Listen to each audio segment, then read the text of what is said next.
ఏమాత్రం కూడా అమలు పరచనటువంటి కాంగ్రెస్ పార్టీ ఏ ముఖం పెట్టుకొని ప్రజలని ఓట్లు అడుగుతుంది? డిసెంబర్ 9న సోనియా గాంధీ జన్మదినాన 2 లక్షల రుణమాఫీ చేస్తానని చెప్పి ముఖం చాటేసిన ముఖ్యమంత్రి ఏమని ప్రజలని అడుగుతాడు ఓట్లేయమని? అదేవిధంగా రైతు బంధు ఇప్పటి వరకు చాలామంది రైతులకు రైతు బంధు పడలేదు. కనీసము ఒక్క రేషన్ కార్డు కూడా కొత్తది ఇవ్వలేదు. 6 గ్యారంటీలల్లా అద్దెకొచ్చిన బస్సులలో ఎక్కి తిరగమన్నాడు తప్ప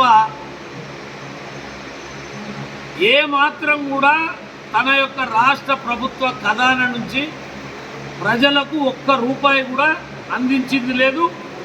ఓట్లు అడిగే నైతిక హక్కు రేవంత్ రెడ్డికి లేదు. బీఆర్ఎస్ పార్టీ కేసీఆర్ పట్టిన గతే రాబోయే రోజులలో రేవంత్ రెడ్డికి పడుతుంది. ఎందుకంటే వలస పక్షులన్నీ కూడా 100% ఏదైతే కేసీఆర్ పెంచి పోషించిండో వాళ్ళందరినీ ఇలా రేవంత్ రెడ్డి చేరదీస్తున్నాడు. కాబట్టి మళ్ళీ ఈ వలస పక్షులన్నీ కూడా వెళ్ళిపోయేటువంటి పరిస్థితి ఉంటుంది. ముఖ్యంగా కాంగ్రెస్ అభ్యర్థి మల్లు రవి గారు గతంలో పార్లమెంటు సభ్యుడిగా ఉండి చేసిందేం లేదు. రేపు గెలిస్తే అక్కడ బీజేపీ గవర్నమెంట్ ఉంటే ఇక్కడ ఆయన తెచ్చేది కూడా ఏముండదు. అక్కడ బీజేపీ గవర్నమెంట్ వచ్చేది 100% వాస్తవం. కాబట్టి ఇక్కడ బీజేపీ అభ్యర్థి గెలవడమే ఉత్తమం.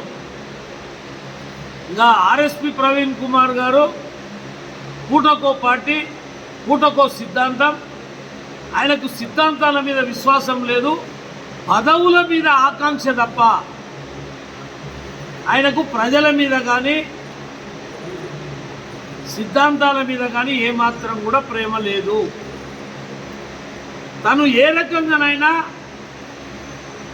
ఎమ్మెల్యే కావాలి, ఎంపీ కావాలనే అతురత తప్ప తన మౌలిక సిద్ధాంతాలకు త్రిలోదకాలు ఇచ్చిండు.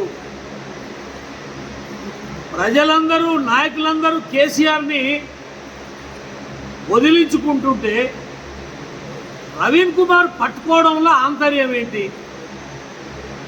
కాబట్టి ఆర్ఎస్పీ ప్రవీణ్ కుమార్ కూడా ఈ నియోజకవర్గంలో గెలుపుకు ఏ మాత్రం కూడా బీఆర్ఎస్ ఇక్కడ లేదు, అక్కడ రాదు. ఆయన గెలిచి చేసేది ఏం లేదు. కాబట్టి ఇక్కడ బీజేపీ గెలవడమే ఈ ప్రాంత అభివృద్ధికి దోహదం. అదే లక్ష్యం మీద ప్రజలు ఓటేయాలని మేము ప్రజల్ని కోరుతున్నాం. నరేంద్ర మోడీ గారి యొక్క 400 సీట్లలో మా భరత్ కూడా నాగర్ కర్నూలు సీటు ఉండాలని మేము ప్రజల్ని వేడుకుంటున్నాం.